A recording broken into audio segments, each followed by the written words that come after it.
Semi-final number 2 features a rematch from last year's Pipe Masters final. John Florence from the North Shore of Oahu taking on the best of all time, Kelly Slater from Cocoa Beach, Florida, currently ranked number 6 in the world. Paddling into the first wave, it's John Florence, free falls. Let's go the rail. The wave unloads. John Florence starts with an insane one. And gosh. Kelly is going on the next one. Big free fall. He grabs his rail, pulls into a huge cavern, and he flies out back-to-back insane rides to start off semifinal number 2. Two of the best regular foot tube rides on the planet. Just going head-to-head here, Potts. Have we just started the heat with 210s? That's all I've got to say.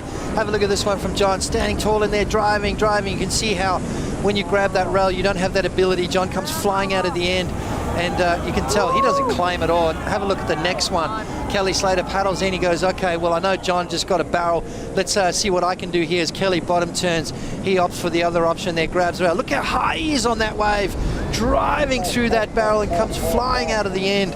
Kelly Slater, John Florence has just, both of them have just posted, in my eyes, 10-point rides, but the judges might have something else to say about that. As one of the best opening exchanges in a long time in pro surfing. Kelly Slater, 42 years of age, the oldest surfer on tour with 11 world titles, the winningest surfer in Chopu history. Now coming head-to-head with one of his favorite surfers. You start hearing him last year and the year before when John came on tour, that he wanted to have big finals with John Florence. He wanted to have that heat last year with him at the Pipe Masters. Kelly got the chance to have that final last year. He was able to beat John at the end of the season, and it meant so much to him. Now again, a rematch in perfect conditions. You couldn't ask for a better battle in waves like this. Well, you know, Kelly said, I'm not going to be happy retiring until I have a final at Pipe with John, and you know, he got that wish, and it was just enough to keep Kelly going for another year. And that's what we want. We want to see Kelly find those things to just keep him going, because, I mean, look at the way he's surfing, 42 years young, and he's still mixing it. You know, John's half his age, and these guys are going head-to-head out here pumping Chopu. Well, those scores are still yet to come in the screen. Let's now hear from world number 1, Gabriel Medina, out in the channel with Rosie Hodge. Thanks, Joe. Yes, Gabriel Medina, what an incredible day of surfing. You know, there's been a few questions about you surfing in big barreling waves. Does that add to pretty much the prestige of making it into the final just because of the way the conditions are and you're kind of answering a lot of those questions? Yeah, it's just too good, you know. I've been having fun out there, and I think everyone is having fun right now, and I'm pretty stoked to be in the final, you know. It's my 3rd final this year, and yeah, can't wait to the final. Your 3rd final for the year, like you said, you are in the yellow jersey. That puts you world number 1 at this current moment. Obviously, this is huge gains in the rankings for you. Is that playing into your mind at all, going into the final? No, not really. I'm not trying to think about it, you know. Just surf and have fun, and that's what I've been doing, and it's been working, so I'll keep like this. All right, well, Gabby, thank you so much for catching up with us right now. It is Pete Mel in the channel with Bede Durbridge.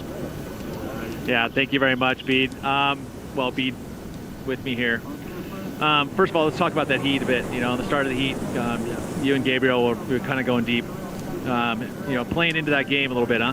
Yeah, no, he definitely sucked me into his game plan, and it just took me out of my positioning, and I was too deep on both my waves, and especially the second one felt like could have been a 10 if I was a little bit further over. I would have been able to make it, but yeah, no, he's very tactical in his approach, and yeah, worked perfect for him, and yeah, it was such a bummer, but yeah, I'm pretty stoked to be a part of this day. Like, the heat before was, yeah, pretty special. I'll never forget that. I was surfing with one of my best mates.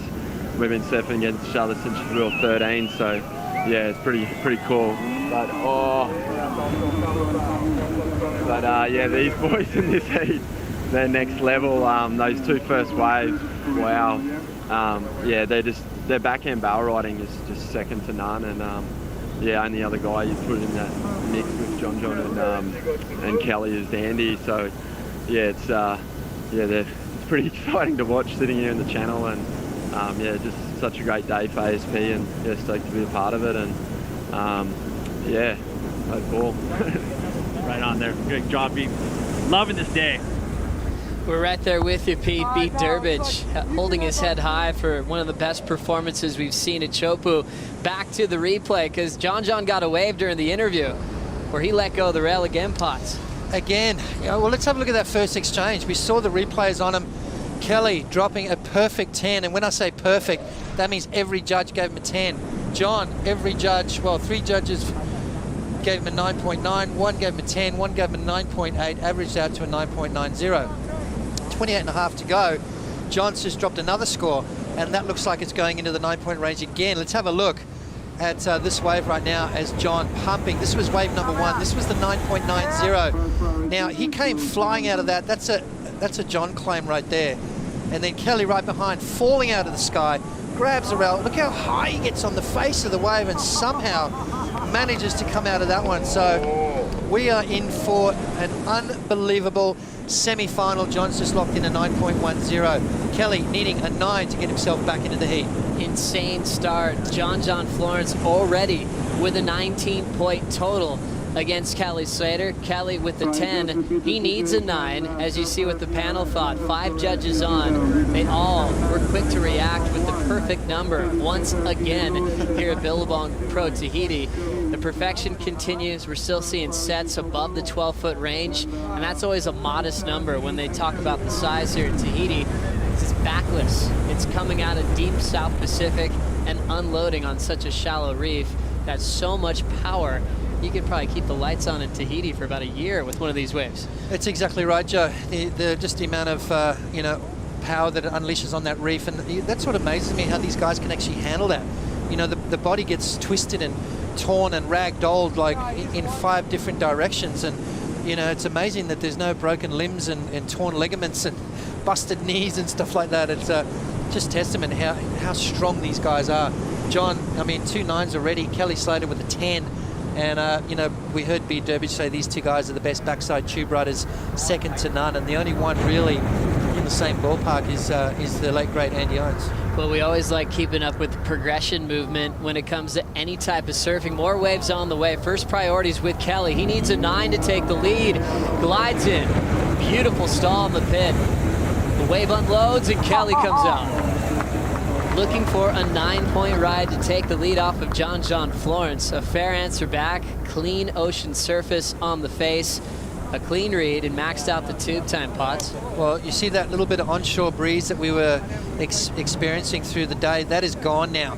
It's gone back to that beautiful, clean texture. Look at how clean that wave is.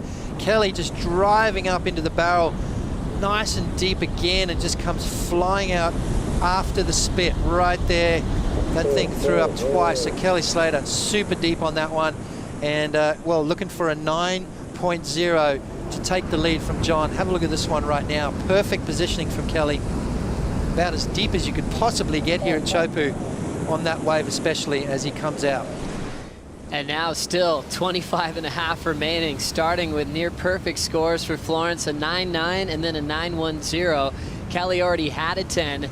As you think about this year for Kelly in the world title race, the odd part about our top 5 picture was not having him in the top 5 before this event started, but already getting some serious points to move up into that top 5 picture. As we head to lower trestles, we're seeing the ocean pick up. John Florence deciding not to go here, and it looks like priority is sitting with John for the time being. Let's get more insight on Kelly's role this season with the desk with Ronnie, Strider, and Aki.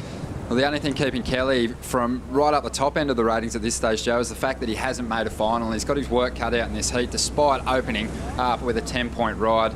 The best matchup you could have asked for on paper rock, but you were just absolutely loving Kelly's backhand tube riding technique on that last exchange. Yeah, especially on this wave, I noticed something really different that no one's done yet. And if you can replay this 10-point ride for you, look at Kelly, look how big this wave is. But what he does, he goes high and he gets himself so high here. That's where there's no foam ball up there. If he was down at the bottom, see, the foam ball would have got him, but he went high, he went up and around the foam ball. No one's done that yet, boys. Such amazing barrel awareness, Strider. That was one of the most amazing techniques I think I've seen. You're right. I haven't seen anybody do that yet. And Kelly Slater showing us something new again out here at Chopu. Historical day, just bringing us everything we wanted to see. And now we're getting more notes on the books. I can't believe it. Kelly's got the 10-point ride, but John with 2.9 still holds the lead at this stage.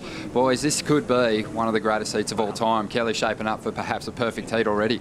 Ronnie, I think that's a really fair call. Watching the start of this heat with a 10 from Kelly, a 9.9 from John to start, and I love how Aki reacted to that too, Brian. I mean, that's what Aki was expecting from him if Cloudbreak was pumping, and that's why he ended up having to shave his head and lose the dreadlocks, because he was waiting for Kelly to showcase that at Cloudbreak, and now he gets to do it with a pumping swell like this in Tahiti. Exactly right, Joe. So we have a look there. Our past winners out here at Chopu, Ace Buchan last year with an 18.94 two-wave total. Mick Fanning the year before in 2012, 18.87. So some pretty high scoring heats there. 18.43 for Kelly against Owen in the Code Red Swell. Andy Irons, Bobby Martinez, Bruno Santos, and Damien Hobgood. So Kelly Slater backed up his 10 with an 8.17. That's not enough to get the lead. Kelly's still looking for that 9.0. Barrel awareness, Joe, from Kelly Slater. That's something that it can't be taught, can it? It's just something that naturally happens. That's just his reaction in a situation like that. Well, you can tell that Kelly rises to the occasion when the swell picks up. He started missing events in the last few years because he was chasing waves on other sides of the planet, showing up sometimes in round 2 to compete in WCT events. He wants to get barreled that bad. You can see him all day on finals day. He is so driven by swell, and it's impressive for how long he's been in the game to be able to redefine his surfing and always comparing him to the best. That's why he always wants to have John Florence in his heats. John's the guy now that people are saying they're the best at pipeline, but you look at Kelly matched up against John at pipe, and Kelly's never lost to John at the Pipe Masters. Kelly went to the next level last year in the Pipe Masters. John was probably the only guy that could have really matched Kelly out there, and Kelly just really stepped it up and just did some stuff out there. Took one drop that I just thought was impossible to make, and he's doing exactly the same here, starting off with a 10-point ride, showing a point of difference in those big barrels, going up and around the foam ball instead of trying to go over it, as Mark Ocalupo pointed out. Well, as Pete Mel knows, back in the day, it used to just be like making a wave out here was incredible. Now it seems like, what are they doing inside of the tube that's making the big scores really effective? Pete, are you getting a good vision on how to kind of contrast John's approach to Kelly's, or is it too close to tell? It's so close. I mean, they're both just firing off each other, and they were so relaxed before their heat. I'm just sorry, but look, you guys got to check this out. John Florence takes off, walks in, he'll let go. Deep. The wave breathes, and John styles his way out of another bomb. He kicks out to the cheers of the channel. There's one going below sea level, but Kelly's going to hold back. His last wave came in at an 8.17, so Kelly was still second. John trying to better a 9.110. How'd that one look for you, Peter? Oh, incredible. I mean, I didn't think he was actually going to make it. I mean, he's somehow able to do the same thing where you just stable the board over the foam ball, and just actually where he's positioning his board. I mean, he's completely behind my view, and I'm looking straight in the hole, and he was gone. Now came out of it. Pete, with John not grabbing the rail, as we're going to watch the replay right now, it's given him that ability to pump inside the barrel and avoid that foam ball, as we see right there, just come flying out. But just a little bit of a different technique to Kelly, as we saw Kelly's 10. He went really high in the barrel to avoid that foam ball. As we see John sliding in, and you watch him, once he sets the rail, Joe, he lets go, and then he starts using that rail work. He starts maneuvering that board inside the barrel, those little check turns, those little idiosyncrasies that we don't see as he comes out. Just perfect style right there from John Florence. What a barrel, and another big score just about to be locked in. Kelly Slater commits to this next wave. He'll touch the rail for a moment, stands tall, foam ball right under his board, and he makes it. We could be witnessing one of the best heats of all time with still 19:30 to go. Wow, look at the conditions. Conditions are absolutely perfect. These guys are just slotting themselves deep inside the barrel and just shooting for that channel. Hopefully they come out. Yes, they do. Kelly Slater, another beautiful barrel there. an 8.17. He's trying to better. He's looking for a 9.0. I think John's going to better his two-wave total. He's looking to replace that 9.10. Joe, I'm sitting on the edge of my seat. I'm about to stand up right now and jump up and down because this is absolutely crazy. Oh, big numbers coming in for John Florence on wave number 3. He hasn't scored anything under a 9.10 in this semifinal bash. We saw John go down to Kelly at Pipe a couple of times in the past. He was able to beat Kelly Slater this year at Bells. Remember, he had that 10, that full rotation air. You could see him inspired as well to get a chance to beat Kelly Slater. And John's looked up to him. He's known him his entire life. When Kelly used to come back to Hawaii, John was about 5 years of age in the shore break at Ehukai, and they started a lifetime relationship. You know, Kelly used to talk about this little blonde kid, 8-year-old blonde kid that was surfing pipe already, 6 to 8 foot pipe. You know, he was in the Triple Crown at 12 years old, surfing 8 to 10 foot Haleiwa. You know, John was destined to be a great surfer, especially in radical conditions like this. And, you know, I can tell you right now, this kind of heat means more to John than anywhere else in the world. You know, obviously we'd love to beat Kelly at Pipe, but in these kind of conditions, on this stage, this is Kelly's background. This is Kelly's home, pretty much. He's won this event more than anyone else. There's nowhere better for John right now to take Kelly down. And at the moment, he's got Kelly against the ropes, a 9.4, but Kelly has just about to lock in a pretty massive score, Joe. There it is. A 9.77 for Kelly Slater. He takes the lead off of John Florence. Last for Florence, a 9.40. John in second, now needing a 9.88 to come back. Massive numbers continue, both in the 19 plus range once again. Still 17:30 on the clock. John does have first priority. That's it, I'm standing up. So he can answer backpots. We're expecting a big bomb to come through. Well, you know what? You look at that, the score required from John, a 9.88. You're thinking, okay, anywhere else in the world, that's going to be a really tall order. Out here at Chopu, on today's conditions, taking into consideration what we've already seen in such a short space of time, John is pretty much destined to get that 9.88. I reckon John's going to throw down a 10 here any minute, Joe. I think the next big set that comes through, he's going to have to go a little deeper on the reef, and he's going to have to make sure he comes out well and truly after that spit. Well, John's been setting the pace on what to expect as far as tube riding's concerned. We always talk about the best natural footers in the world at tube riding. He's among the guys like Jamie O'Brien, Jeremy Flores, Kelly Slater. You know, the Irons brothers kind of defined how you slow down and speed up in the barrel. That technique is insane to watch. It's an art form to watch him do it in waves of this kind of power.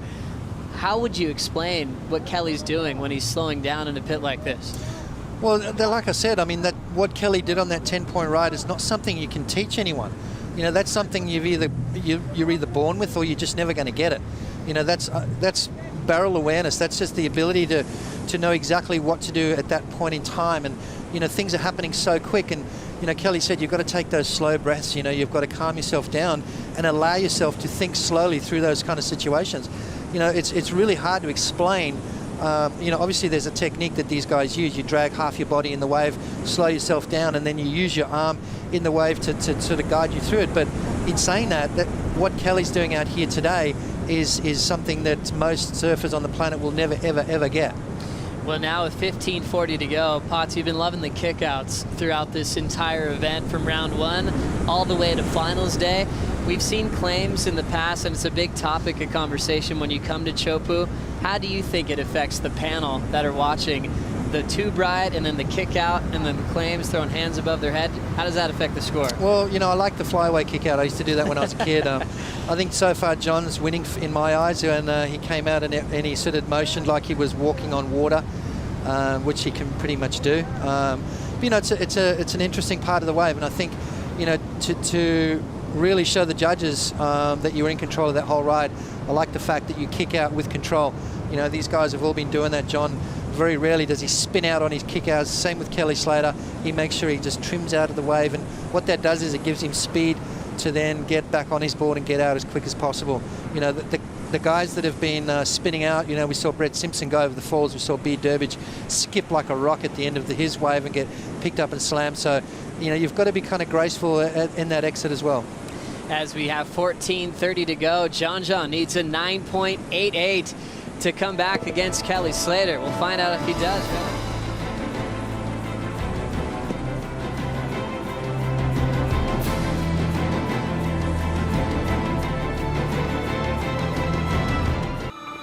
Kelly Slater and John Florence, two of the best tube riders in the world, two of the best surfers on the planet, going head-to-head for a spot in the final at the Billabong Pro Tahiti. Kelly started with a 10. John started with a 9.9. John's had 3 9s in this heat, and he's still losing. He needs a 9.88 to come back with still 12:50 on the clock. Florence holding first priority as the ocean's gone just a little bit quiet, adding to the drama in this matchup, Potts. Absolutely right, Joe. I think John's going to have to get a 10 by the end of this heat if he wants to walk away with it. You know, Kelly's got a 10 and a 9.77, and I guarantee you Kelly's looking at replacing that 9.77.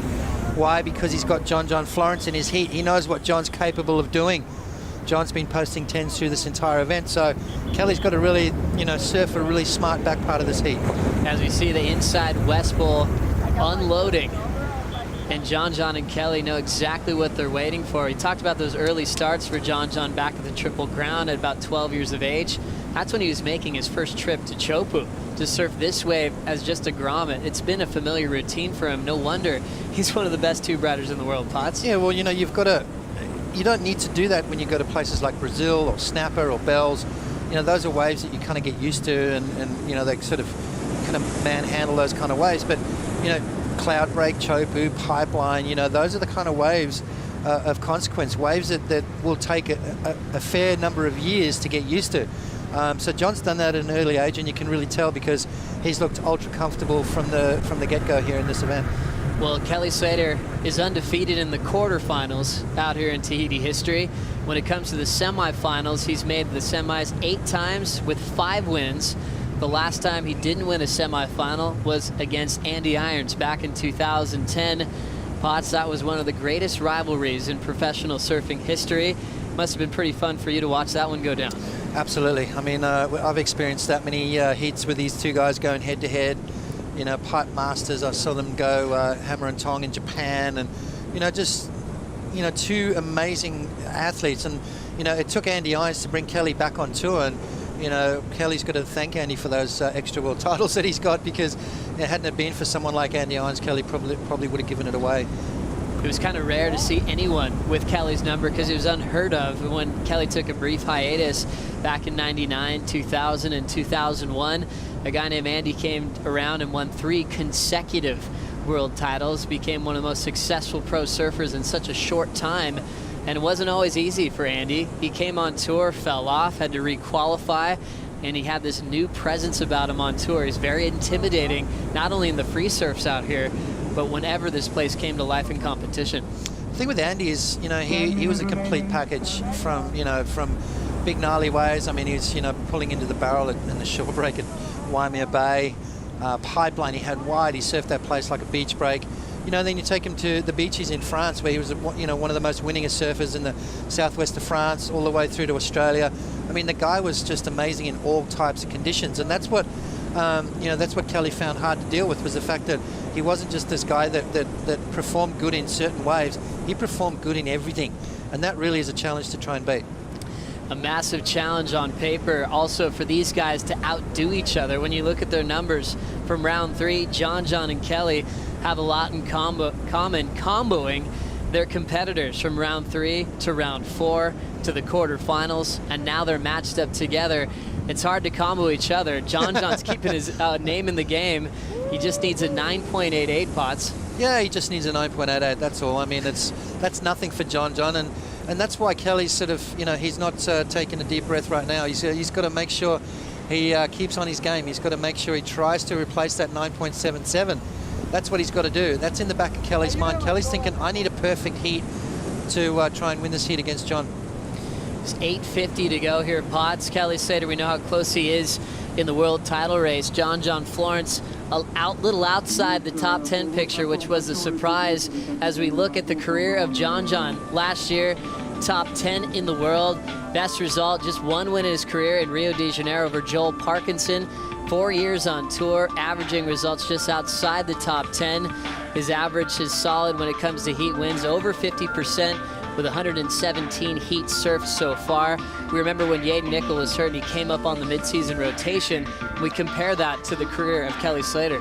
Yep, currently last year's ranking number 2, best results. He's got 54 WCT wins. That is crazy. 22 years on tour, his average result is 7th. He's over $3 million in prize money. Heat winning percentage 75.02. That is through the roof. Heat surfed just over 1,000. So Kelly Slater ranked number 6 coming into this event. And I'll tell you what, he's going to be doing some moving, and his year pretty much has just started, Joe. You know, you can tell by his attitude here, he's in it to win it. Every year Kelly Slater is on tour.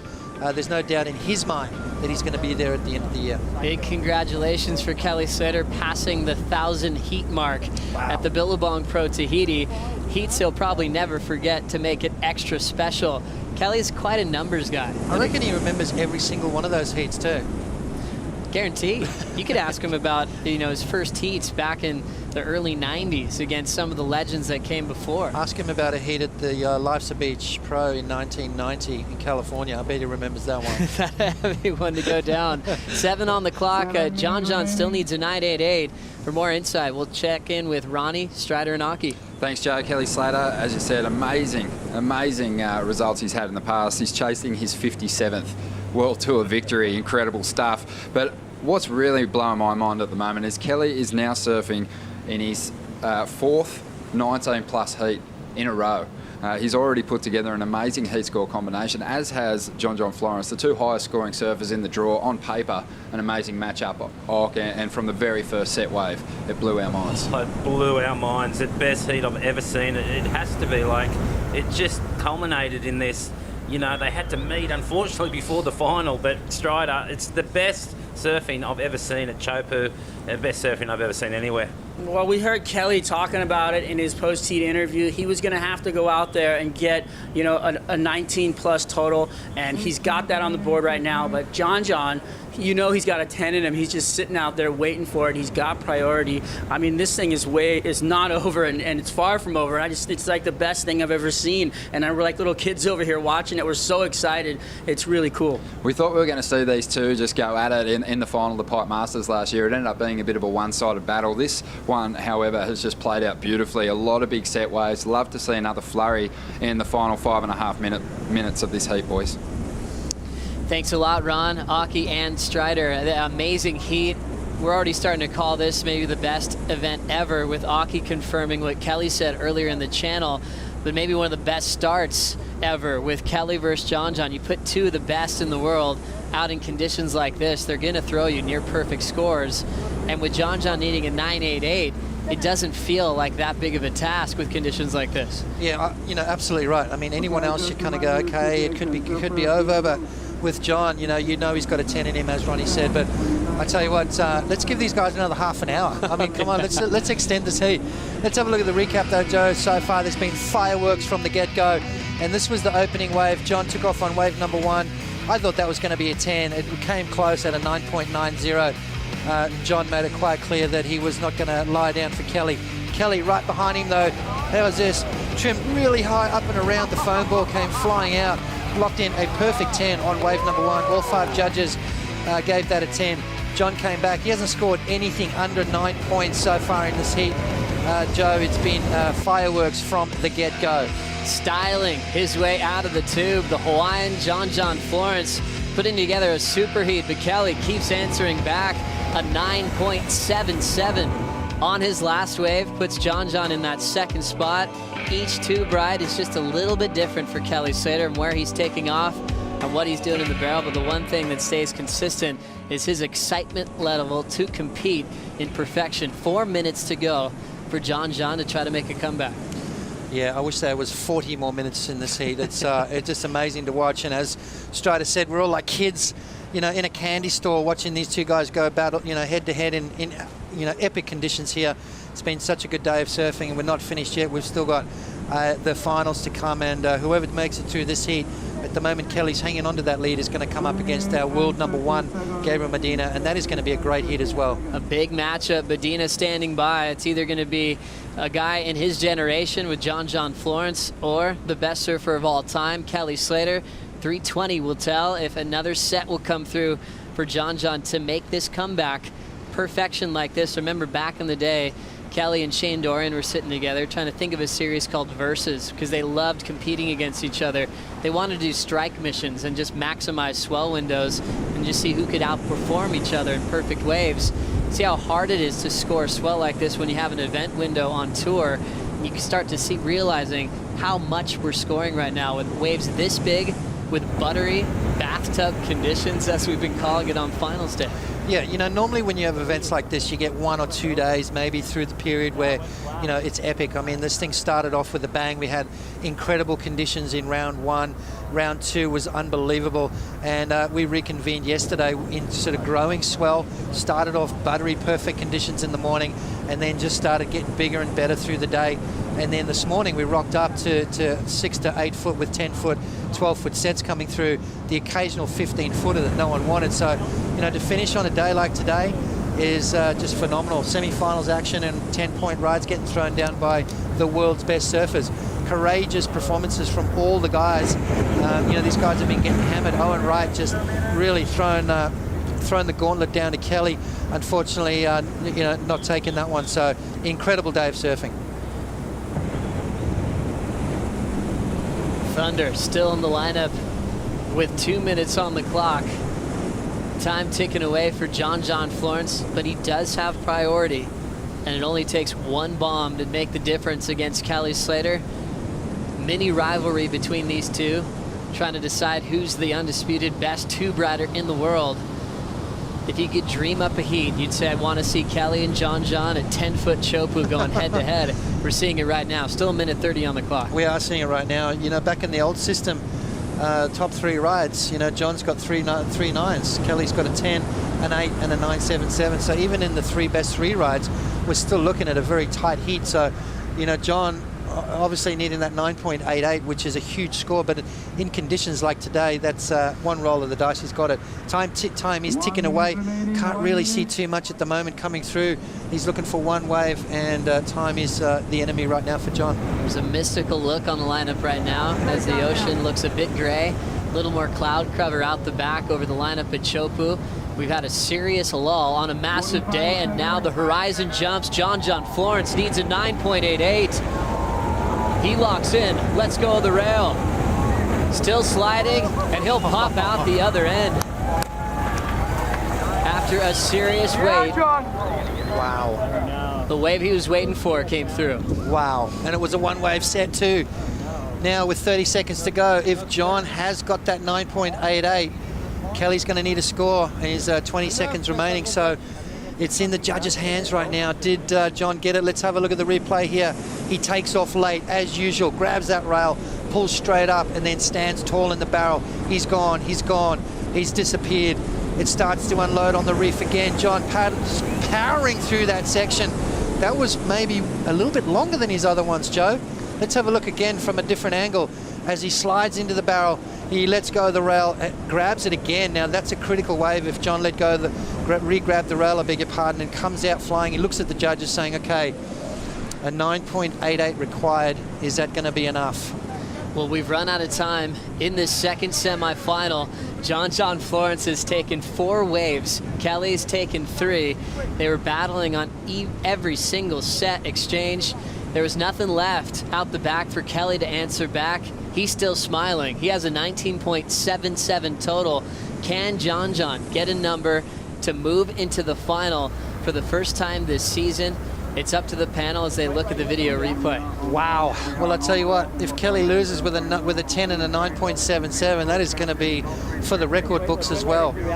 John looking for a 9.88 to go alongside his 9.90. Let's have another look at it as he takes off, slides down into it. Just absolute perfect technique right there. He lets go and then re-grabs the rail just to make sure he comes out. He knows he's got to make this one count.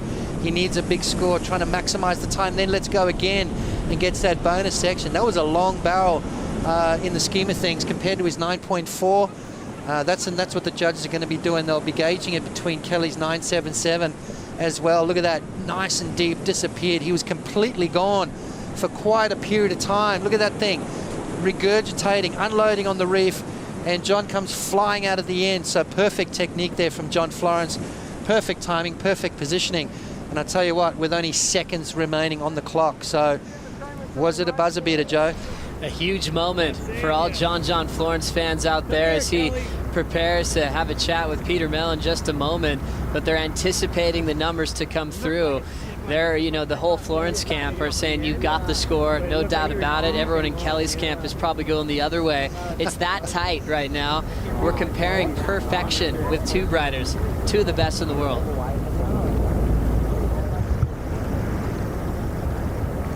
Well, it's anyone's game. I tell you what, to me, there's no losers. They both came into this heat absolutely swinging, and both guys locking in big scores. John's actually going to post 4 waves in the 9-point range. It's just about how high this 9's going to be. It could maybe even a couple of judges might even throw a 10 at it. They're taking a bit of a time right now to assess that wave. They know how important this is, and they want to get it right. So Pete Mel's in the channel awaiting to have a chat to both these guys. That's right, Potts. It's pretty insane to see the scores starting to drift in now for John Florence. The first 9.9, 9.8. Numbers or just Hail Mary the thing? You gotta Hail Mary it. I'm just going to let them chat. Let it listen up, because that's what you want to hear, right? Come on. Are we on? Yeah, you're on. We're just wondering what the score was. They're looking at the whole heat, I guess. But I don't know. That was fun. Hey, Pete, early indications saying that one judge locked in a 9.9, one judge locked in a 9.8. One says 9.9, one says 9.8. And the other 3 were still waiting for. Well, the 3 you're waiting on. Yeah, so those are the 3 John, that's I mean, what do you count. think on that last wave? I don't know. It was long, but it's really hard to say because, like, I think it was better than one of my other 9s. Another 9.8, Pete. Wave. Another 9.8. Oh, it comes in 9.87. 9.87. It's not enough. Tied, and Kelly wins. A tie-break situation. Kelly Slater moves on since he had the perfect 10. 9.87. So congratulations. Holy cow. Slater. All right, here, John, come here. Oh my God. I mean, like, could you have asked for a better, like, scenario, though, guys? I mean, seriously, you guys were so relaxed before your heats, and then you go out there, and it's like, are you shattered, or are you good? I don't even know what I have right now. The whole heat, everything in that whole last 30 minutes is crazy. I'm pretty sick, though. I mean, it's got to be some of the best times of your life. Yeah, I'm still so stoked, you know. It's like I got one, my first wave was so good, I was so psyched, and I kicked out, and then he was on the next one. It was just insane. And it's just the both of us out there, and glassy and clean and nice. And then Kelly, you, I mean, your thoughts? I don't know. It's crazy that we just had a tie. I mean, there was a surf off. Oh, we're cool right here. We're gonna get cleaned up. How's that sound? Are we allowed to go surfing? Yeah, go for. I'm gonna take a 15-minute break. Hey, got out. John, that was sick. Yeah, thanks, John. Kelly, what about John's performance? Unbelievable. The guy is crazy. I mean, I was looking at the draw, going, man, if I do good, I'm gonna get Owen, and if I do real good, I'm gonna get John. And now you got Gabby. I mean, yeah, now I got Gabby. So it's a whole different battle. And we're in the pit again. And shit, I don't know. Excuse me. I'm so stoked. Like, this is dream day. This is one of the best days of my life competitively. I mean, I know it's bittersweet for John. I know he's bummed, but he was stoked. I mean, he's stoked too. It's cool. There's nothing worse than when you don't have an opportunity and you got one in the end. And I honestly would have been super stoked if he got a score. I mean, I feel like kind of bittersweet right now, to be honest. Kind of wow. I think I got to go psych myself back up and realize I still got to surf. Yeah, well, I mean, against Gabe, what are your thoughts there? I mean, it's big heat. Yeah, I don't know. I mean, we have a little bit different approaches out here. He's gone those deeper kind of small runners, and I'm trying to sit on the corner and wait for one that's not quite a tow wave. And we'll see. It's, you know, it got real slow in the back half of our heat, and it still feels like it's dying a little bit. But, I mean, there's all you want out there still. And it's coming right now, huh? Yep. Take it away, boys. These guys moving out of position. A great read there for Peter Mell and Kelly Slater, giving us that final moment right after the buzzer sounded. A tie-break situation with a 19.77 total. We know surfing's progressing. Maybe they'll have an overtime rule now to give these guys more time in the lineup. They couldn't split the difference. The only way they break that tie is they go to the highest single wave score. Kelly had the perfect 10 over John's 9.9. Yeah, they go back to their single high scoring ride, and obviously the 10 wins. So, you know, back in my day, I had a surf off with Michael Ho. I made the semi-finals at Pipe. They couldn't break the tie, so they sent us back out for a fresh heat. Maybe they should have done that with John and Kelly. Just give us another 30 minutes of that kind of surfing. You know, John posted 4 waves over the 9-point range. Kelly got that single highest scoring ride of the 10, and that was the difference, Joe. But I tell you what, we were the winners there. Everyone out there in, you know, watching us, watching this event has got to be pretty stoked with what they've just seen. Now let's prepare for the moment we've been waiting for. Gabriel Medina takes on Kelly Slater in the final. Enjoy the mid-show on the desk right out. Do you like that? Well, if so, subscribe over there and then watch more videos over there. And then tell us your favorite videos down there. It's a 3-step process. Do them all now.